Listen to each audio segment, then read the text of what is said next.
Hello and a warm welcome to Rendezvous with me, Zeinab Badawi. On this week's show, waiting in the green room are Sheree Blair, best known as the wife of the former British Prime Minister Tony Blair, but a formidable lawyer, businesswoman and human rights campaigner in her own right. Kandeh Yumkella is spoken of as a future Secretary-General of the United Nations. Previously a trade minister in his native Sierra Leone, he heads the United Nations Organization for Industrial Development. And we also have one of the most influential and best-known businessmen in the United States, Chad Holliday, chairman of the board of the Bank of America. That's all coming up here on Rendezvous.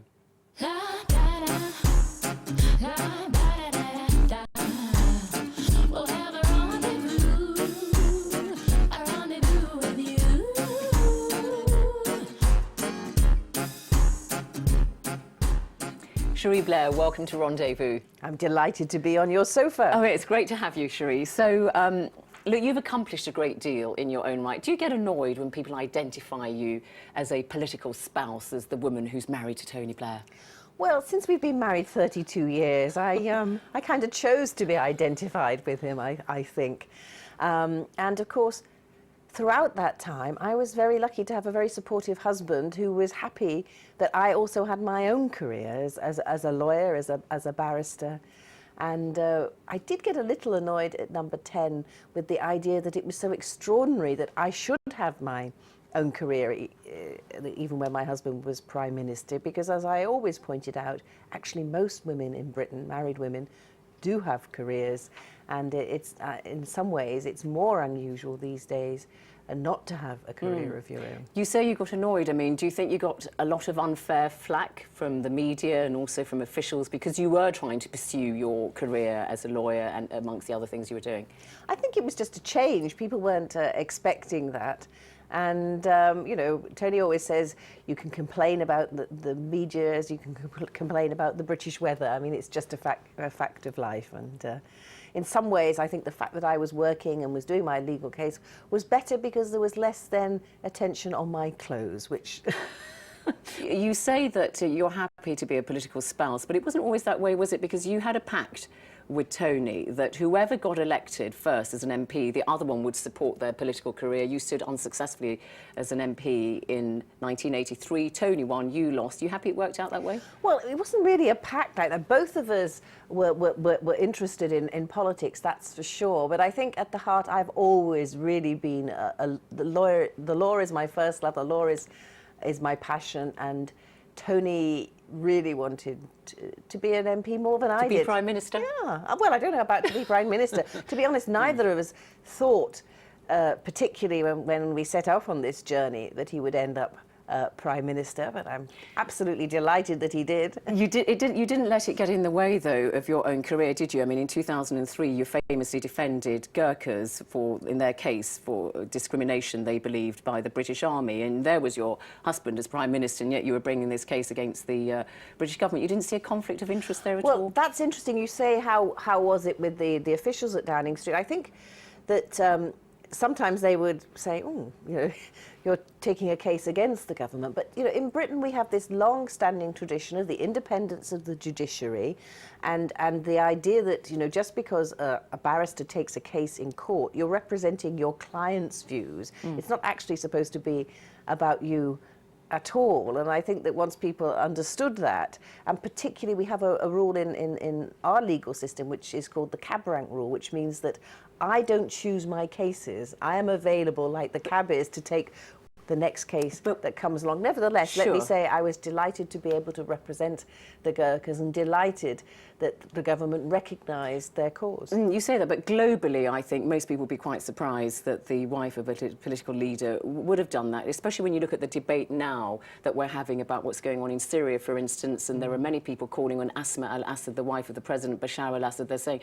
come on, don't be a bystander, try to influence your husband, try to get him to stop the killing and the repression and so on. Do you think that that is the role of a political spouse, to do that, try to exert influence on their husband? I absolutely think that if you want to take political decisions, you stand for election yourself. And I think it's very dangerous to try and exercise influence when you haven't been elected, because in a democracy, it's the people put their faith in their elected representatives. And in fact, in some ways, I think that I had a career myself, which was a separate career, and therefore I was pursuing that, made it very clear that it was not my business. It would be absolutely wrong for me to try and exercise political Really? So you didn't influence. at all say to Tony Blair, say for instance the Iraq war scene was very controversial, some people said it was illegal and so on, you didn't sort of say, Tony, I wonder if we should really be going into this war? Did you try to stiffen his resolve and say, absolutely, I agree, it's the right thing to do?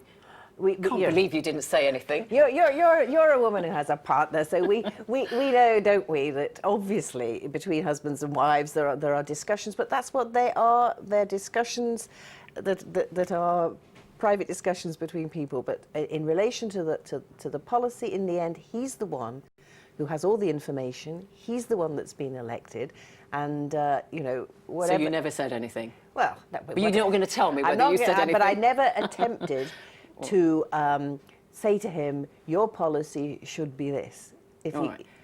Travelling with him, though, when he was Prime Minister, you went to many, many countries all over the world, and you say that that is what inspired you after he left Downing Street after a decade as Prime Minister into trying to promote women's rights, and that's very much something that you're trying to campaign for, in particular trying to bring women into entrepreneurship and so on, because you're a businesswoman also, is one of the many things that you do. But why did you choose entrepreneurship? Because when I looked at my own life and my story of being a girl from a working class family in Liverpool, ending up living at number 10 Downing Street, two things struck me. One is, of course, education was important for that. But in the end, it was actually the fact that I had my financial independence, the fact that I could support myself in a way that was much more difficult for my mother, for example, means that it seemed to me that a woman who can support herself can make choices. She's able to say yes and no and make decisions for herself. And you say women spend in a much less selfish way than men? All the research. This upsets me because I believe I have a husband who isn't like this, and I have 3 sons and only 1 daughter. But the research shows that if you give a development dollar to a woman, 90% of that money she will spend not on herself, but on her family, on the task at hand, on the community. And sadly, for men, the figure appears to be 30 to 40%.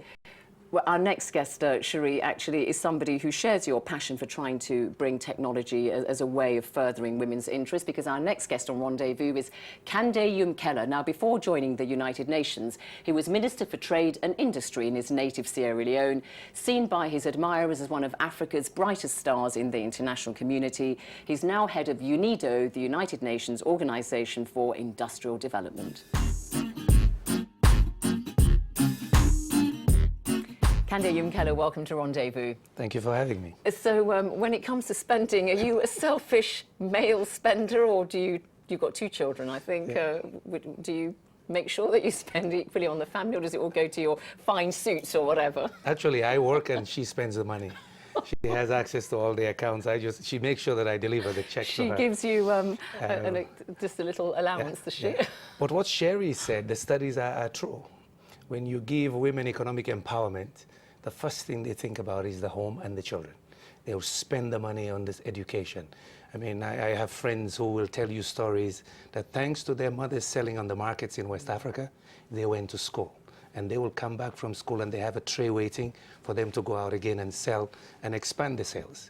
So part of those studies are true, and they cut across cultures and regions. And what you try to do at the United Nations Industrial Development Organization, I must say, that sounds very a bit stodgy, does it? Industrial Development Organization, but you do an awful lot of things, don't you? You try to, for instance, push women into entrepreneurship, working in the private sector. Again, like Sheree, you think that's a way of empowering women? Yes. Well, generally, our belief is that you can't reduce poverty without creating wealth.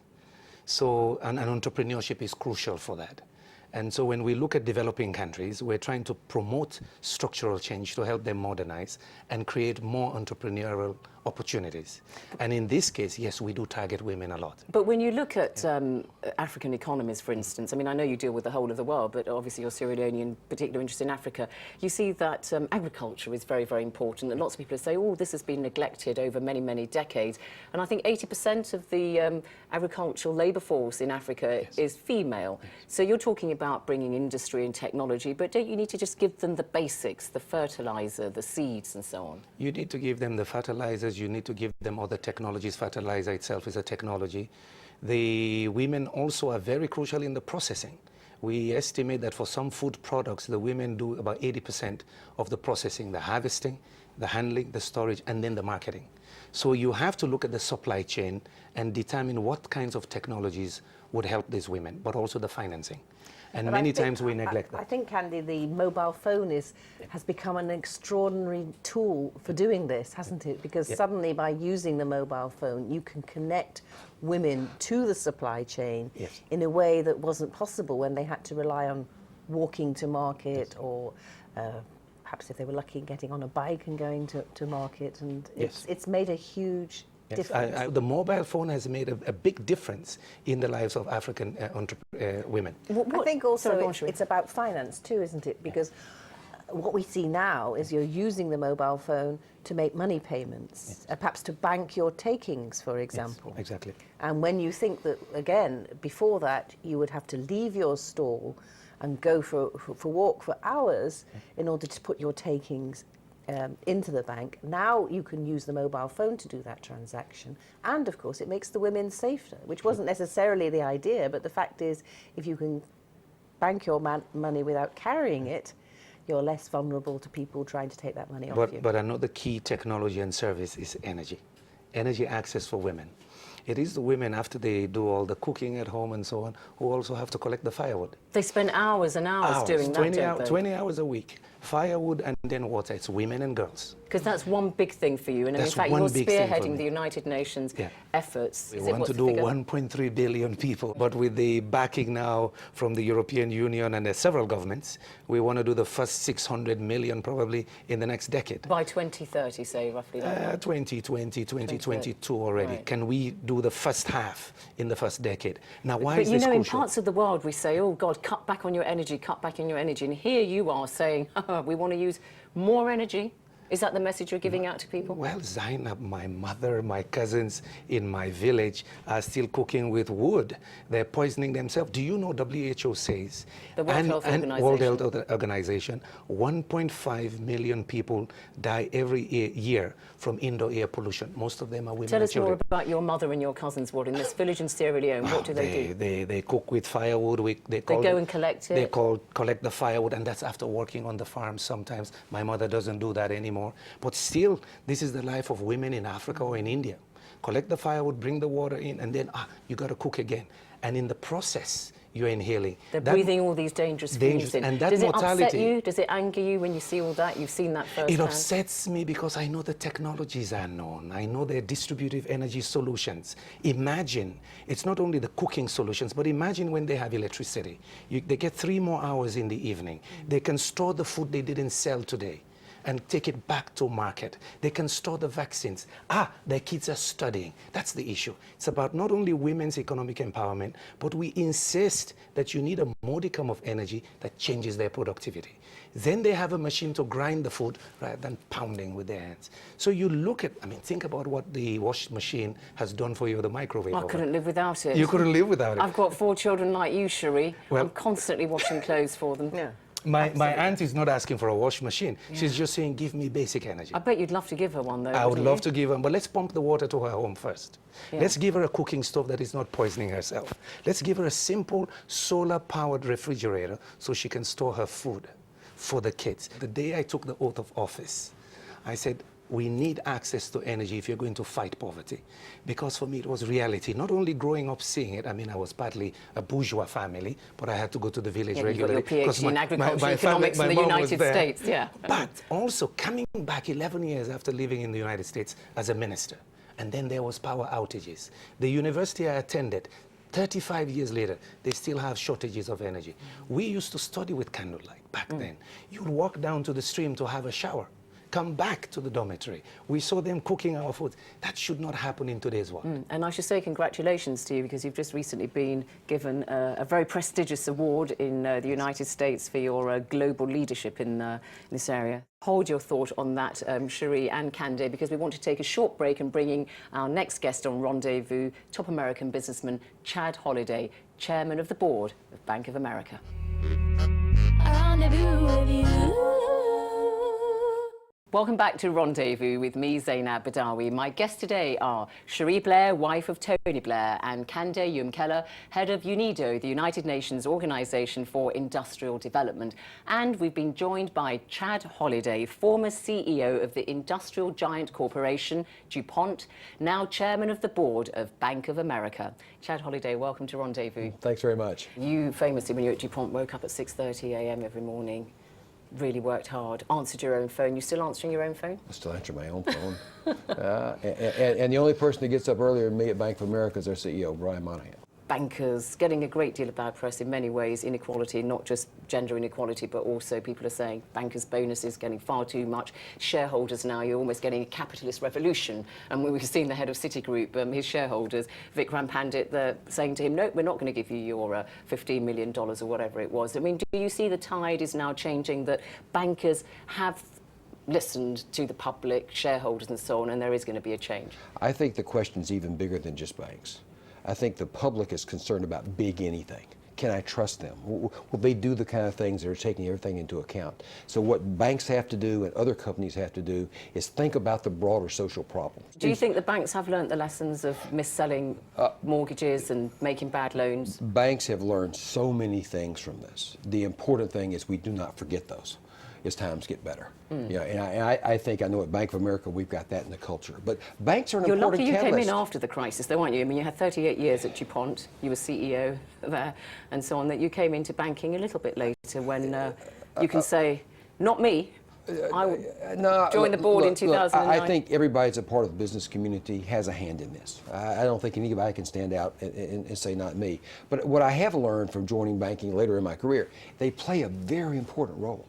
Business would grind to a halt if we didn't have these very talented bankers finding a way to solve problems. That's really what they do every day. But what I want to know is, will you very talented bankers do something to think of new products to help women at the lower levels, the women who are at the bottom of the pyramid, the women who have got some ideas for the economy, maybe a bit beyond microfinance, that actually can help them get the small amounts of money that they need to sustain their development? We must do that. But I want to go back to where you were talking with Kandeh a few minutes ago about the 1.3 billion people that don't have access to electricity. If you talk about productivity opportunities in the world, that's about the size of China. So if we could get electricity to that many people, we're talking about value creation. So that's why in this effort that we're working on together with the UN, we have companies that want to be a part of that. So we're going to do the right thing. We're going to make the equality right for women, but we're going to bring value to those people, and they're going to be able to just move up the income chain, and their standard of living is going to increase so much. You say you've got people lining up to work with you. You're talking about corporations based in the United States? We've got corporations based all over the world, Statoil, Siemens, Bank of America, because they see the opportunity, working with the UN, which is a very unique situation, working with government agencies. I think we have a real potential here to make a difference. You've been one of the pioneers, Chad, in this kind of field, trying to bring about sustainable development and talk about energy and so on in the business community in the United States. Be honest, let's face it, it's been a hard sell for you over many years, hasn't it? It's been a hard sell, but it's really changing. I think people are starting to understand that this planet's built for about 4 billion people, and we've got 7, we're on our way to 9. And people look at the number of extreme weather events that are starting to happen around the world, and they're starting to put all these pieces together. And so what we're now seeing is companies are trying to say, how can I be a part of the solution? Are they really? Yeah, they're coming back saying, because you're part of a fund of organizations and various networks in the business community trying to do all this. And they want to be a part of that. I think one of the biggest potentials we have, though, is there's new technologies, biotechnology, nanotechnology, the science of very small things you can't see.